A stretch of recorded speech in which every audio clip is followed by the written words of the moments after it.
Hello everyone and welcome. Make a cup of your favorite drink and get comfortable because this is a wonderful time for new stories from Yellowcat. Send your own stories in the comments below and maybe they'll be in our new video. How do you subtly F with your coworkers? Gradually increase the pressure required to open the office door by adjusting the automatic door closer with a screwdriver so they become accustomed to giving it a mighty shove, then one day disconnect the arm altogether. This actually happened to me growing up. There's a sliding wood door between my parents' bedroom and their bathroom, but everyone preferred using that bathroom because it was much cleaner than the upstairs one.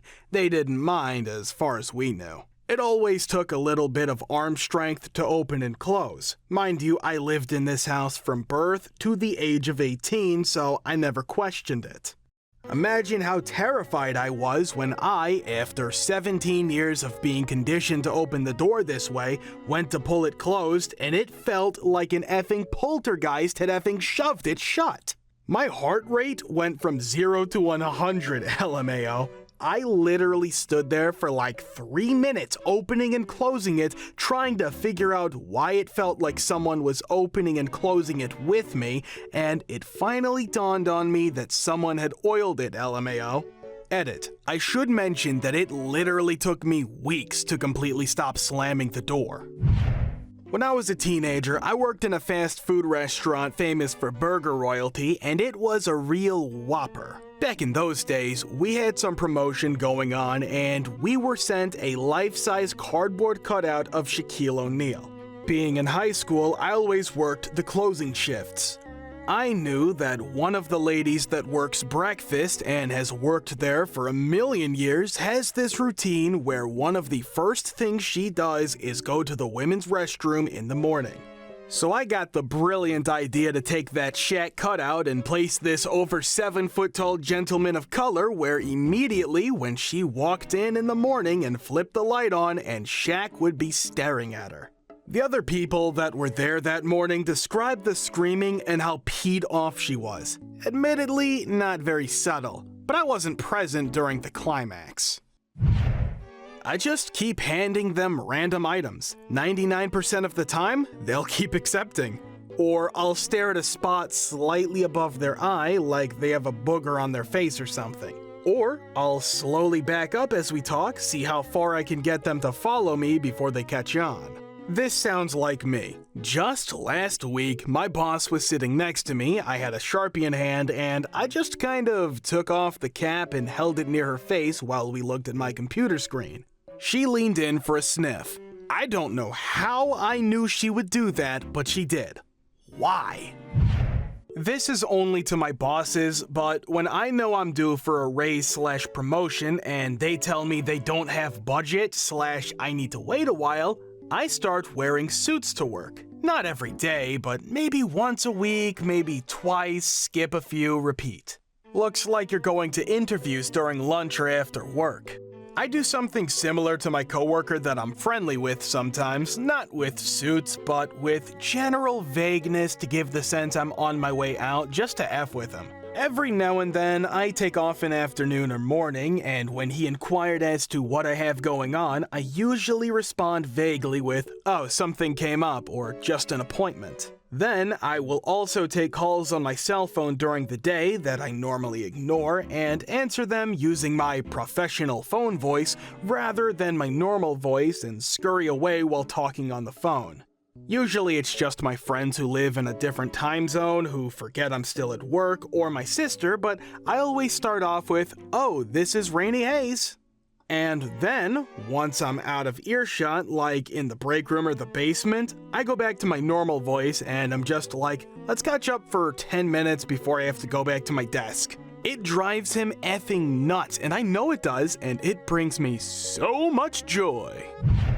I whistle Christmas songs in months other than December. Just the first few lines once or twice an hour. Give it a few hours and they're questioning why Jingle Bells is stuck in their head mid-June.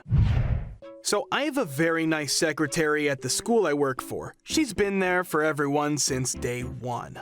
Well, one day I wanted to do something nice for her, so I put a rubber ducky on her desk while she was out without telling her it was me. When I got back, she was gushing about how nice the ducky was. It was one of those ducks that are in different shapes. So a couple of days later, I do the same thing, only a different duck this time. Again, she does see me. A few days later, I start putting down 2 at a time and in random places.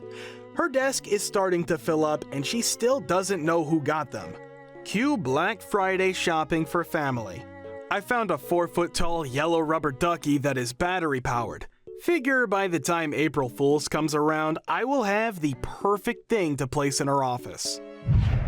I installed Cloud to Butt on my coworker's PC. It's a Chrome add-on that changes all instances of the word cloud being displayed to butt. He didn't notice for months. Last week, he finally asked me what that customer could possibly mean by uploading files to my butt. I used to work in an incredibly catty ICU. Harpy chatter to the max with the talk about shoes, nails, and general dumb comments. I had a few of them try to tell me verifiably wrong things like drips not compatible, poor patho of diseases. I got really tired of fact-checking them, so I spent months studying outside work because I was afraid of killing someone and just started high-fiving them when they would tell me something dumb or clearly wrong. I made it through months before one of the nice older nurses noticed what was going on. We were standing around waiting for a patient out of surgery and someone said something dumb. I high-fived her and the older nurse said, "Hey, not coding someone, are you just high-fiving people who say something dumb?" Me. Yep. Nurse I just high-fived eyes lit up. Wait a second, you've high-fived me twice today. I laughed until the patient rolled out of surgery and I got written up. I still have a copy somewhere. So cathartic. Found a little script a while back that would randomly open and close the disk drive on my coworker's computer. Not incredibly often, but enough to the point where it was annoying. He requested a computer. I reinstalled the .scr as soon as he left that day. There was this girl sitting next to me in an open plan office, and we were always joking with each other. One day, she had a meeting scheduled at her desk with a male coworker I knew she had a crush on. So while she was in the bathroom getting ready, I went on her PC, found the guy's photo on the company website, and made it her desktop background. Then I tabbed back to whatever program she had been using so she wouldn't notice right away. She comes back. Guy arrives for the meeting.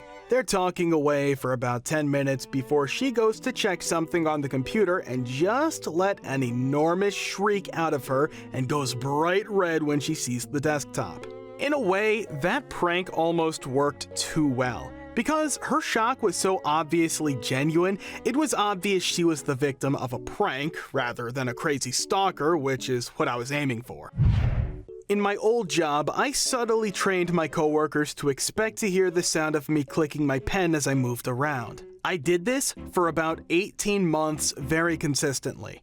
Then I started to go silent, not clicking, at times, and suddenly could sneak up on people and get some great scares/jumps. To clarify, scaring each other was a common bit of fun in amongst those of us in the workplace that got along on a personal level, so I wasn't peeing anyone off, just outdoing them at our little game. It was so hard to not say anything about it to anyone, and I had to always remember to click my pen as I moved around. People would ask why I always clicked my pen, and at first I acted like I didn't even realize I did it, then I just claimed it was an unconscious habit I must have developed. After I started getting some great scares, one girl I worked with put 2 and 2 together. She jokingly said she was both very impressed with my forethought and dedication, but also slightly worried I might be a serial killer in the making. Changed their autocorrect settings in Outlook so when they type their name, it adds a ridiculous title. Example, Tom Smith equals His Elegance Master of Ceremonial Duck Herding and Debater of Microwave Etiquette, Thomas the Velvet Hammer Smith, Esquire. I frequently set things up on our Linux servers so that people would trigger their own destruction. My team had a week when we were all messing with the BrainF Linky programming language. All it can do is alter and output a single variable. It has no file system access or anything. programs in BrainF are incomprehensible, so the code's actual effect is hard to know without compiling and running it. We would spend hours writing a program that would just creatively insult the user or their mother. We would pass our code around to much giggling. I filled a text file with random BrainF commands and sent it around the team.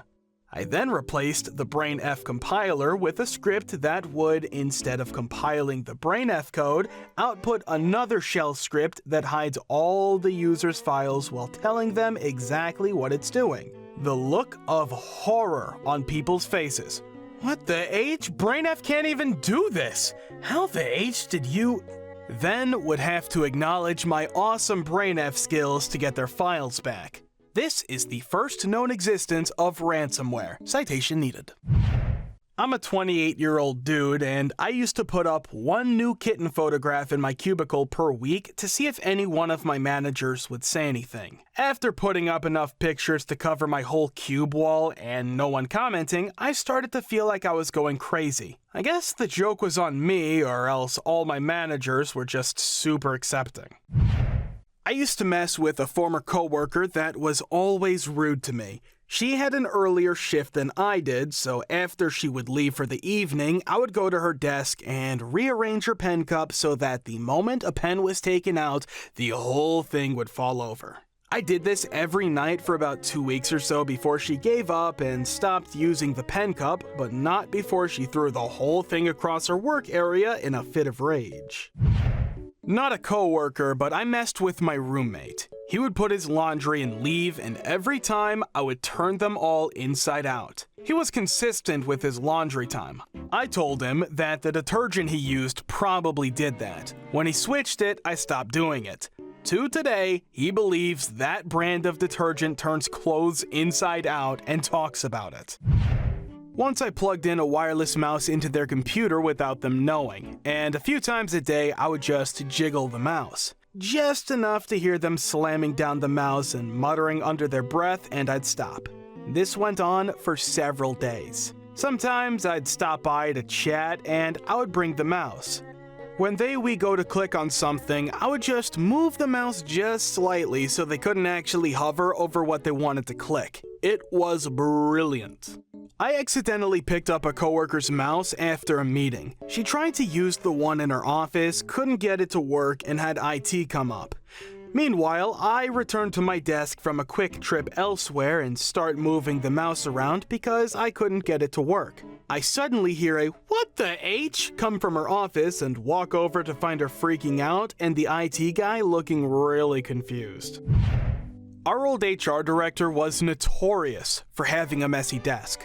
My manager and I made it our mission to add an additional 1,000 random sheets of paper to his desk over the course of a few weeks without him noticing. Every morning he'd come in and 10 to 15 more sheets would be added to the mess. It took a long time for him to suspect something was up.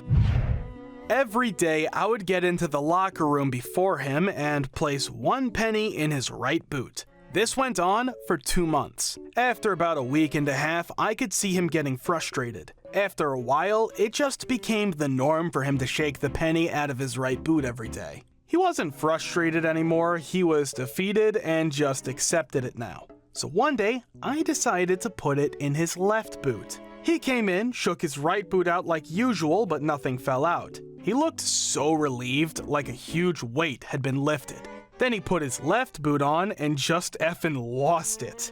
He slung that boot across the locker room with all his might, cussing and calling out whoever did this to him. I stopped effing with him after that. I plan on putting a penny in his boot once a year from now on, just to remind him. Nobody knows it was me placing the penny, and I plan on keeping it that way. Thank you for watching. Guys, thank you for all the support and the likes. Subscribe to the channel if you're not subscribed yet. See you next time.